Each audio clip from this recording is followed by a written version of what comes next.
Selanjutnya, tiba kita pada kegiatan materi yang akan disampaikan oleh Pak Busro.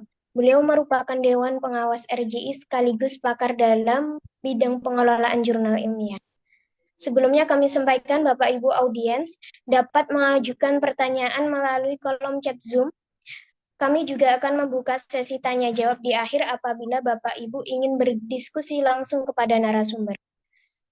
Kepada Bapak Busro, kami persilahkan untuk menyampaikan materi. Assalamualaikum warahmatullahi wabarakatuh. Waalaikumsalam. Selamat sore, salam sejahtera. Waalaikumsalam.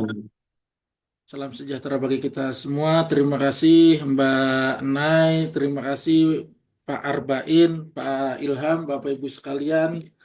Alhamdulillah ini ngabuburit jurnal yang pertama dihadiri oleh 100 partisipan ini. Alhamdulillah ini menunjukkan bahwa minat terkait dengan pengelolaan jurnal masih banyak di waktu efisiensi ini. Ini efisien nih tenaganya juga saya irit-irit ini. Dalam sesi yang pertama ini kita akan mendiskusikan terkait dengan akreditasi ya, persiapan akreditasi jurnal di tahun 2025. Tentu tema ini nggak bosan-bosan barangkali ya RJI sampaikan karena memang di lapangan kenyataannya masih banyak Bapak Ibu yang punya banyak pertanyaan terkait dengan akreditasi Arjuna dalam konteks Indonesia ini. Oke, saya akan mulai dari pertanyaan dulu. Pak Busro, kapan akreditasi dibuka? Nah, itu ya, pertanyaan yang paling sering. Tiap hari ada saja yang nanyain. Saya jawab, saya nggak tahu secara pasti kapan dibuka. Tapi yang saya bisa perlihatkan adalah histori. Histori tahun sebelumnya terkait dengan akreditasi. Nah, kalau melihat dari tahun 2024, bahwa akreditasi itu dibuka di bulan Maret. Nah, berarti prediksi Pak Arbain tadi dalam waktu dekat akan dibuka ada dasarnya. Karena biasanya di tahun-tahun sebelumnya 2022, 2023, 2024 akreditasi itu dibuka di bulan Maret. Hanya saja barangkali sekarang kan sudah Maret. Terus kapan di akreditasinya tanggal berapanya? Lagi-lagi nggak ada yang tahu. Kita nggak tahu ya, kecuali barangkali tim Arjuna itu sendiri. Kita melihat lagi ke belakang lagi. Kita bisa melihat pengusulan yang bulan Agustus kemarin. Di bukunya 15 sampai 30 lah. Kan berarti nggak lama tuh dibukanya tuh waktu Agustus kemarin ini. Kita bisa melihat kondisi kenapa waktu Agustus itu dibuka sebentar. Karena ada rencana perubahan pedoman akreditasi ya. Ada rencana perubahan pedoman akreditasi sehingga di yang saya bayangkan ya sehingga negara ini masih memberikan kesempatan walaupun sedikit bagi jurnal-jurnal yang ingin melakukan reakreditasi maupun akreditasi dengan menggunakan pedoman yang lama. 2021 ini kita sebut saja pedoman yang lama agar dianggap ya seolah apa seperti tidak zolim ya kok tiba-tiba berubah, maka dikasih waktu walaupun ini sebentar.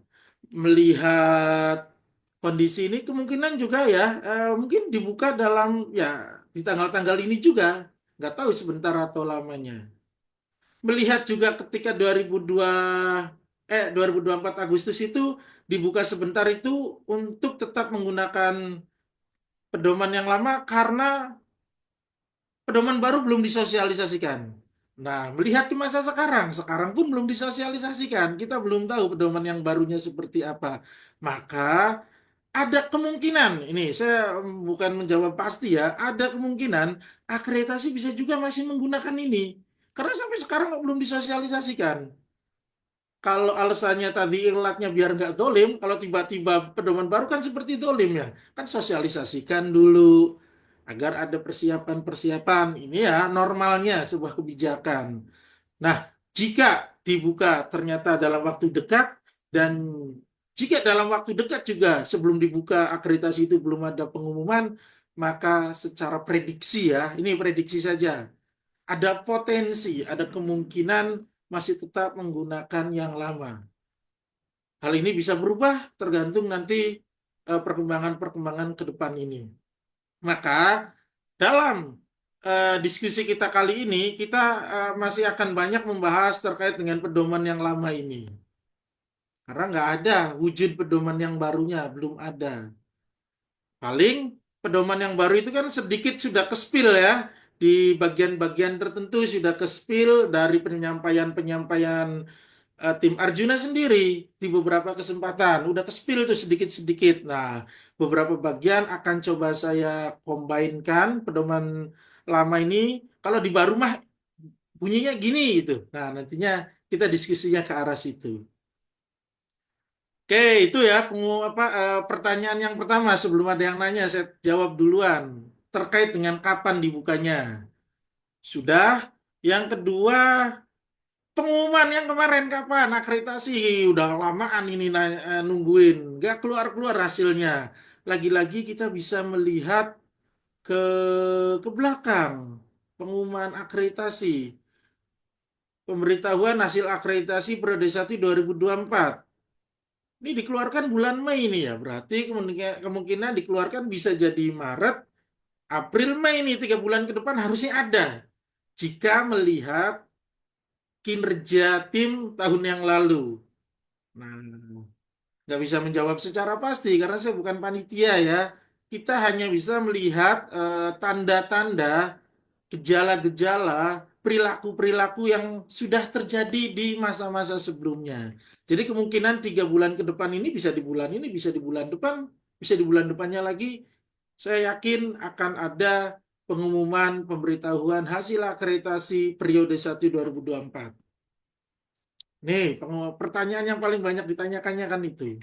Jadi ini perlu disampaikan. Yang terakhir nih, eh 2024 itu pengumumannya cuma ada 2 periode. Periode satu yang tadi bulan Mei dan periode 2 bulan November. Nah, saya ingin menunjukkan sebagai apa ya, agar kita antisipasi, agar kita perhatikan bahwa di pengumuman terakhir ini di bulan November, pokoknya yang paling terakhir pengumuman itu yang ini ada banyak pelajaran yang bisa diambil bagi pengelola jurnal yang mau ini ya, yang mau apa ya, yang mau belajar. Ini nggak sekedar ada nama-nama jurnal yang terpampang dengan status akreditasinya.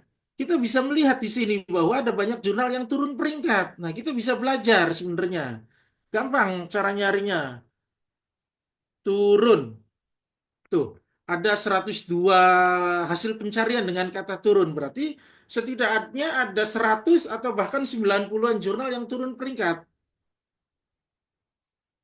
Apa yang bisa kita pelajari dari sini? Ketika akreditasi periode 2 ini diumumkan, jelas dia masih menggunakan pedoman yang 2021 itu. Pedomannya nggak berubah saja, banyak jurnal yang turun. Ya, saya ulangi, pedoman belum berubah saja, sudah banyak jurnal yang turun. Apa penyebabnya? Ya penyebabnya sederhana, jawaban yang pasti nih, saya yakin jawabannya. Nilainya tidak mencapai nilai sebelumnya. Kenapa tidak mencapai nilai sebelumnya? Nah, ini baru bisa dibedah satu persatu di sini ya. Jadi ada salah satu jurnal yang turun yang ada di SK ini, saya nggak enak nyebutinnya. Pak Busro, kan saya jurnalnya Sinta 2. Kemarin didampingi Pak Busro Sinta 2 juga. Kenapa sekarang jadi turun tidak Sinta 2 lagi? Apa penyebabnya? Saya jawab dengan yakin. Penyebabnya adalah jurnal Bapak, jurnal Ibu tidak mencapai nilai minimal Sinta 2 yaitu 70. Di bagian mana yang turun? Pertanyaan berikutnya kan, nah saya nggak tahu. Yang tahu pasti adalah Arjunanya dan Bapak sendiri sebagai pengelola jurnalnya. Adakah yang berubah? Adakah yang turun kinerjanya? Tapi kita bisa melihat secara apa ya, kasat mata beberapa bagian saya yakin dia tidak mengikuti perkembangan-perkembangan terkini. Misalnya diversitas editor, mungkin nggak seperti yang dulu akreditasi, diversitas reviewer, diversitas penulis, bisa jadi substansi. Jadi jangan ada anggapan, oh berarti di versi reviewer itu harus ada reviewer luar negeri. Untuk Sinta 2 enggak juga. Untuk Sinta 2 harus minimal 70. Nah, untuk mendapatkan nilai 70 seharusnya dalam borang itu mendapatkan penilaian per pertanyaannya itu yang besar agar secara probabilitas mendapatkan nilai 70 itu sangat tinggi kemungkinannya. Kayak gitu nantinya, jangan parsial. Nanti ada yang bilang, oh berarti ini kesimpulan yang salah ya. Oh berarti jurnal yang Sinta 2 itu harus bahasa Inggris, reviewernya luar negeri, editornya luar negeri. Nah itu kesimpulan yang salah. Nanti kalau kita menyimpulkan hal yang salah, nanti kita ketemu jurnal yang tidak seperti itu menjadi aneh. Kok ada teman saya jurnalnya bahasa Indonesia, reviewernya Indonesia semua, ininya ini. Kok tetap Sinta 2? Nah, berarti jawabannya gampang. Kenapa Sinta 2? Pahalanya nyampe 70 kan gitu saja. Kok bisa nyampe 70? Nah, harus dibedah satu persatu di sini. Kalau waktunya panjang kita bisa bedah di bagian-bagian itu. Tapi kita obrolkan secara globalnya dulu. Semoga RJI bisa membuat kegiatan yang bisa lebih lama untuk membedah satu persatu bagian-bagian itu. Oke, yang jelas sekarang akreditasi masih menggunakan Arjuna ini, ya. Akreditasi masih menggunakan Arjuna ini. Oke, slide kelihatan? Bisa konfirmasi? Kelihatan, kelihatan. Oke, saya sudah share juga di chat Merah, SJW oke. ya. Itu Jadi Agung. kalau yang Terus? Sampai rumah Pak Agung. Ada Pak Agungnya juga. Ini pinter banget. Pinter bangun sendiri. mute, kirain mau ikutan nanya. Oke, saya sudah share di grup sehingga teman-teman bisa langsung membaca kalau ada yang kurang jelas mungkin dalam jaringan atau tangkapan layarnya. Oke, tadi sudah dikenalkan. Sebenarnya saya ngelola jurnal banyak ya, cuman yang inget inilah kayaknya. Yang secara langsung terlibat editor dan editor in chief. Kalau di reviewer kayaknya udah, kalau di email berarti di review, kalau nggak di email ya lupa gitu aja. Kalau ngechat ngasih sertifikat ya lumayan kepake buat BKD atau e-kinerja. Kalau nggak ngasih ya lewat aja lupa. Nah, kira-kira ini barangkali ada Bapak Ibu yang satu rumpun keilmuan ya. Saya banyak di studi agama, di religious studies, keagamaan. Boleh juga kita mengelola jurnal bareng. Oke, kita ngobrolin akreditasi lagi. Akreditasi masih menggunakan Arjuna, entah aplikasinya ketika yang diberlakukan pedoman baru itu akan berubah atau tidak. Yang pasti karena belum ada keputusan terkait dengan itu, kita bahas aplikasi yang sekarang masih jalan ini. Syarat akreditasi dulu. Ngobrolin syarat lagi. Iya, karena masih banyak yang ditolak. Jelas-jelas syaratnya ini. Padahal sederhana, tapi masih ada yang ditolak. Nah, syaratnya ya. Oke, jurnal punya EISSN dan dikasih link ke ISSN BRIN-nya. Clear. Segini clearnya masih banyak jurnal yang ISSN-nya tidak ditampilkan di website. Sehingga menyulitkan desk evaluator atau asesor untuk mengkonfirmasi bener nggak ISSN-nya, bener nggak namanya. Jadi pastikan simpan di website. Contohnya gimana Pak Busro? Oke, saya contohkan jurnal saya dulu saja lah ya.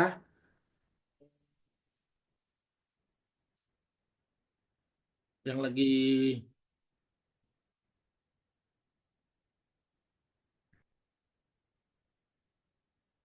Nah, ini SSN-nya simpan di website. Dan ketika diklik, ini diarahkan kepada sertifikatnya, SK-nya, atau halaman di profil di ISSN-nya.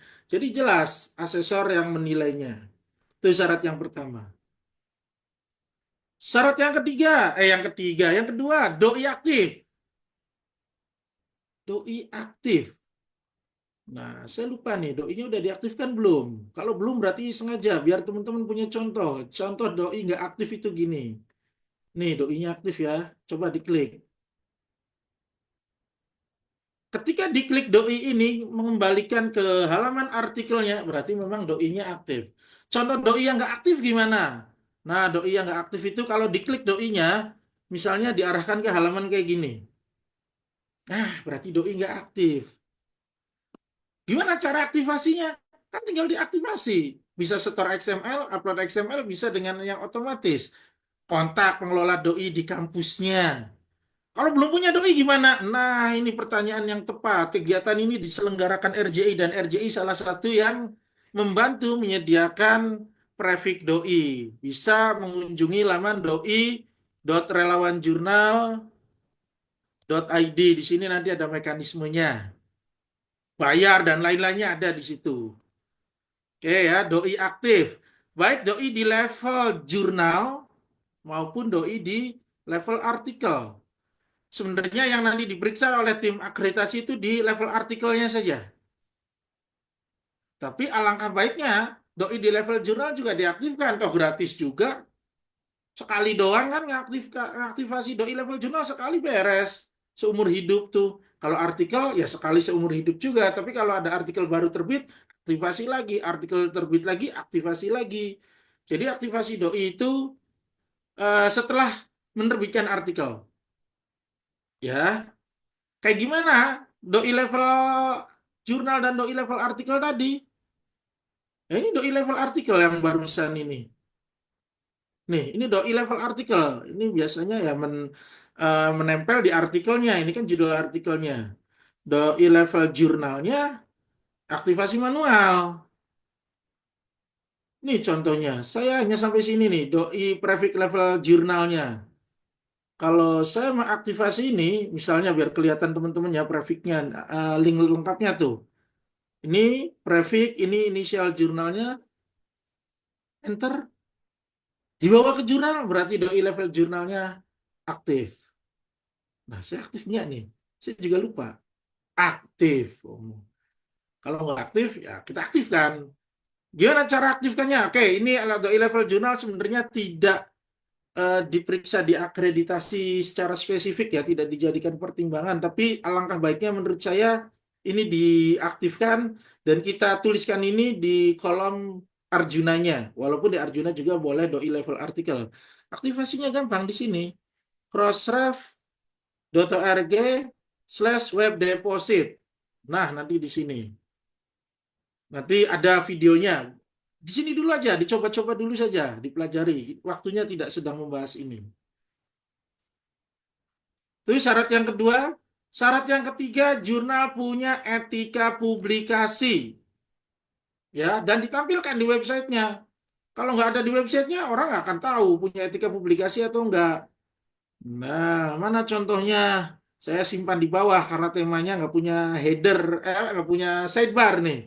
Tema teman-teman kan pada punya sidebar, lega. Nah, kalau ini saya simpan di bawah. Nah, etika publikasi mengacu kepada KOPE, ada, maka memenuhi syarat akreditasi. Syarat yang berikutnya, jurnal sudah berusia minimal 2 tahun. Nah, ini yang susahnya. Sejak EISSN. Banyak jurnal yang hidup lama, dia lupa ngurus EISSN, yang diurus ISSN cetaknya saja. Ya sudah, akreditasinya 2 tahun lagi setelah EISSN keluar. Ini yang susah ya. Yang susah karena umur nggak bisa diakalin. Doi nggak aktif, tinggal diaktifkan. Nggak punya doi, tinggal kontak RJI. Nggak punya etika publikasi, tinggal diadakan. Tapi umur, yang nggak bisa, nggak ada ngakalin umur. Harus nunggu. Gimana ngeceknya asesor? Di sini dan di sini. Ini lahirnya kapan? 2016. Oke, berarti jelas sudah 2 tahun. Lebih bahkan. Nanti dicek di sininya. Iya benar, sudah 2 tahun. Beres lagi. Terbit minimal 2 kali setahun. Jangan yang ini contohnya ini sudah terakreditasi nanti curang katanya. Sudah terakreditasi ya pasti memenuhi syarat. Oke, jurnal yang lain yang sedang diajukan akreditasi ini kan belum nih. Syarat berikutnya jurnal sudah 2 tahun. Yang kedua setahun terbit minimal 2 kali. Nah, ini sudah 2 tahun nih, 2023 sudah lengkap, 2024 sudah lengkap, berarti memang sudah 2 tahun. Setahun minimal 2 kali. Nah, ada 21, 22, 12, 11. Sudah 2 tahun dan sudah setahun minimal 2 kali. Boleh nggak 3 kali? Boleh kan minimal. 4 kali boleh juga. 5 kali, 6 kali ya boleh. Kalau nggak capek ngelolanya ya. Ya nggak capek orang tujuan ngelolanya beda kan. Kalau saya capek ngelolanya karena pasti pada gratisan-gratisan. Oke. Syarat berikutnya artikel sekali terbit minimal 5 artikel. Gimana ngeceknya? Saya soal ngeklik aja ini. Satu coba. 5 artikel nggak? Hiji, dua, tilu, opat, lima. Tah pas 5 artikel. Sesuai kan? Minimal 5. Kok bisa dikit banget 5? Ya karena capek tadi. Nggak usah banyak-banyak kalau saya. Itu ada book review. Book review nanti nggak dinilai dalam akreditasi. Ini ada selain original research, boleh-boleh saja, tapi tidak akan dipertimbangkan, tidak akan menjadi penilaian. Jadi ketika saya nulisnya artikelnya 4, book reviewnya 1, nanti kurang. Berarti artikelnya 4, karena kurang, maka reject di Dex Evaluator. Maka artikelnya saya tetap 5, book reviewnya 1. Ada short communication, ada macam-macam di sini. Silahkan. Nah, dari hal yang barusan, nih hal yang barusannya gini ya. Saya ulang nih, karena ini banyak yang salah kaprah. Dari informasi bahwa syarat akreditasi itu 2 tahun, umur setahun minimal 2 kali, 2 kali terbit, dan dari sini udah kelihatan, maka isu yang harus diinputkan adalah 4 edisi. Ketika kondisinya 2 kali terbit. Kalau 3 kali, berarti di sini ya 6. Kalau 4 kali, berarti di sininya 8 edisi yang diajukan. Yang dinilai, yang diinputkan di Arjuna. Karena kemarin banyak yang salah. Pak Busro, saya input sudah benar kok 4 edisi, kenapa ditolak juga? 4 edisi ya benar, tapi 4 edisi dalam 1 tahun dan baru 1 tahun.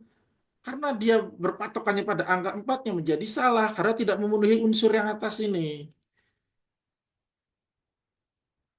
Kalau sekarang sudah terbit nih, 2025, sudah terbit 1 edisi dan terbitnya 2 kali dalam setahun, berarti kan 4 edisi nih. Berarti kalau 2025-nya terbit sudah 1, 2024-nya pasti terbit sudah 2, 2023-nya dia juga 2 kan? Nah, 2023-nya ambil 1 saja yang terakhir. Sekarang hitungnya gini. Jadi 4 edisinya dari edisi terkini. Ada tuh 2023 2, 2024 2, 2025 karena sudah terbit dia bawa juga. Di reject lagi. Padahal sederhana, tapi masih banyak yang salah kaprah dalam memahami aturan-aturan ini. Oke, lanjut. Semua artikel harus melalui proses review. Aturan yang lama, aturan yang 134/2021 itu tidak sampai memeriksa dalam di Dex Evaluator, tapi kabarnya di 2025. Nah, ini ya masukan yang spill-spill yang sudah kebukanya ini spoiler-spoilernya. Kabarnya di 2025 nanti kalau sudah diberlakukan, barang siapa jurnal yang tidak direview, maka jurnal itu juga tidak bisa diakreditasi. Yang masih quick submit tuh, kalau sudah diberlakukan pedoman yang baru 2025, kabarnya tanda garis bawahi itu tidak bisa dinilai lagi dalam akreditasi. Gimana mau dihisab? artikelnya aja nggak dihisab. Nah, gitu alasannya. Padahal salah satu syarat keilmiahan sebuah jurnal adalah proses review itu. Kabarnya ke depan. Udah nggak usah kabarnya, mulai sekarang tobat, di-review. Mau diberlakukan mau nggak sih ya, yang namanya pengelolaan jurnal harusnya di-review ya. Langsung aja di-review. Kenapa ada aturan baru di 2025 ini? Demikian karena kita mungkin lihat sendiri ya, mungkin bukan kita, bukan perilaku kita, tapi kita bisa perhatikan di sekitar kita banyak jurnal yang terbit hanya mengandalkan kuantitas artikelnya saja, tidak sampai ke kualitas, sampai proses review itu tidak dilakukan. Dan jurnal-jurnal semacam ini ketika diakreditasi menggunakan 134 2021 masih tetap bisa terakreditasi. Ya walaupun levelnya di Sinta 5, Sinta 6, ada beberapa yang di Sinta 4. Ya, jurnal-jurnal semacam ini memang sengaja di level itu saja, nggak akan mau naik kok. Orang di level Sinta 5 aja udah laku kok. Sehingga nggak apa-apa murah. Misalnya bayarnya cuma 200.000. Tapi kalau 200.000 kali 200 artikel kan jadi gede juga. Kalah juga jurnal saya yang Sinta 2 yang terbit hanya 5 artikel. Nah, kayak gitu. Eh, ini pikiran pribadi saya. Menurut saya negara nggak mungkin bisa mengatur orang harus bayar berapa dan lain-lainnya. Negara nggak bisa ngatur sampai sejauh itu. Tapi setidaknya negara bisa mengatur proses-proses yang seperti ini. Bagi jurnal yang tidak direview, ya sudah, nggak usah diikut-ikutan. Silahkan kalau mau tetap bikin jurnal kayak gitu, tapi jangan ikut-ikutan akreditasi. Ini pikiran saya kayaknya kayak gini. Semoga kita juga sudah istiqomah ya dan konsisten memperlakukan proses-proses semacam ini. Oke, syarat berikutnya, jurnal terindeks di Garuda. Nah, ini banyak masalah di sini nih. Karena namanya harus sama dengan nama di SSN. Jurnal terindeks di Garuda. Nama. Di mana ngeceknya, asesor? Ya di sini. Kok di jurnal saya nggak ada logo Garudanya, ya pasang. Saya sudah masang, tapi kok nggak ada linknya kayak jurnalnya Pak Busro? Ya berarti daftar Garuda dulu, jangan cuma masangnya saja. Nah, namanya harus sama dengan ISSN-nya. Karena nama di Garuda ini akan ditarik menjadi nama pada Arjuna. Ya, sekali lagi nama pada Garuda akan ditarik menjadi nama pada Arjuna. Saya contohkan. Ini jurnal sama JCRT. Sama ya. Di sini. Nih. Nih. Waduh, banyak nih-nya. Nah, hapus-hapusin. Yang lainnya pusing saya. Nih. Nama ini kok jadi khazanah teologi? Bukan yang tadi. Yang ini kok maunya. Oh, karena lagi akreditasi nggak bisa diedit ya. Tuh, nggak bisa tuh. Contohin yang lain dulu deh. Nama yang ada di sini, ini kita nggak bisa ubah-ubah tuh. Saya lagi ngetik nih, kalau kelihatan mah keyboard saya pencet tuh. Nggak berubah apa-apa kan? Emang nggak berubah, karena nama ini ditarik dari nama yang di Garudanya. Ketika nama di Garudanya salah, maka nama di sininya salah. Ketika nama di sininya salah, maka reject.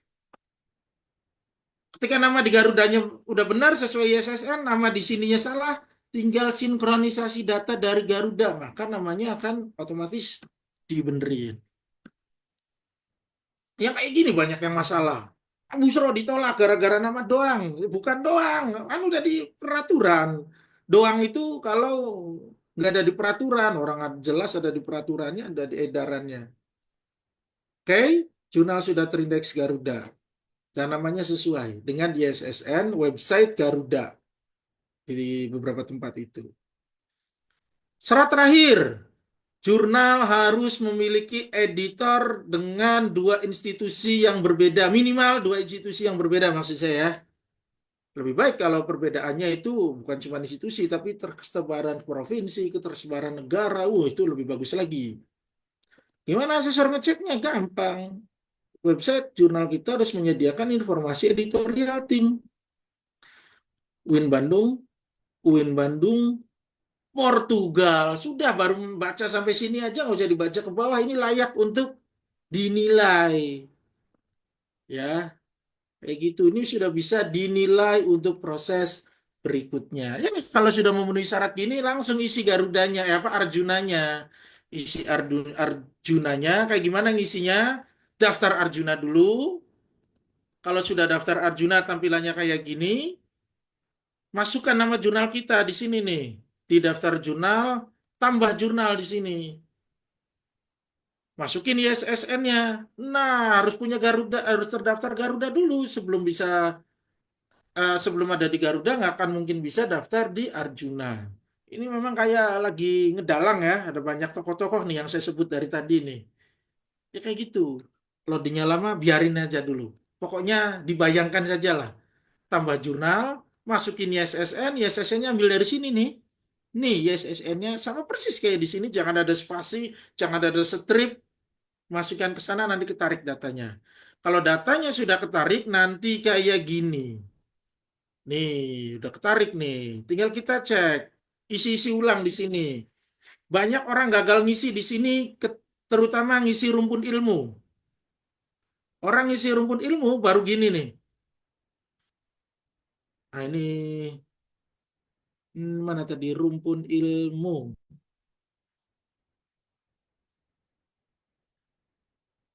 Nah, orang baru gini, baru agama dan filsafat, terus sininya ilmu pengetahuan agama, sampai sini sudah.